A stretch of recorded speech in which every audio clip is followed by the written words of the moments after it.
If you're in the market for a mid-sized SUV, you're probably wondering, could they keep your family safe in a crash?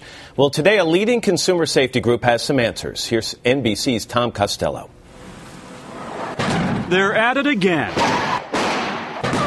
This time, the Insurance Institute for Highway Safety is crashing 9 perfectly good four-door mid-sized SUVs. Front, side, and slower speed rear impact collisions. The good news? Every one of the SUVs they tested held up well in the front impact collisions. But there was trouble with side impact collisions. The Jeep Wrangler, the Jeep Liberty, and the Kia Sorento all earned marginal or poor scores. The dummy passengers suffering potentially serious injuries.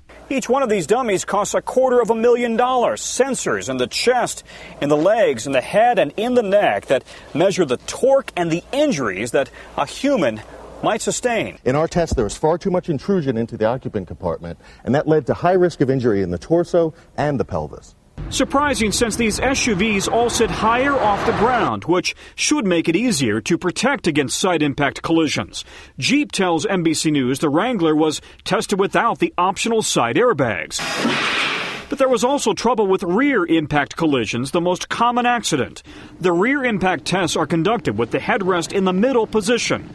The results might have improved had the headrest been adjusted differently. 4 earned marginal scores, 3 earned poor scores, the Mitsubishi Endeavor, the Jeep Liberty, and the Hummer 3, which was also the only SUV in this test to earn an acceptable score rather than a good rating for front impact collisions. People think that tanks should be protective, but people need to understand that a tank isn't all that protective. It's too stiff. Hummer, Jeep, and Mitsubishi all point out their cars meet or exceed federal highway standards.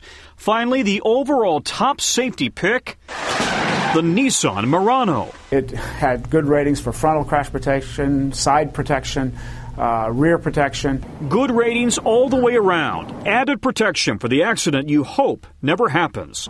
For today, Tom Costello, NBC News, Washington.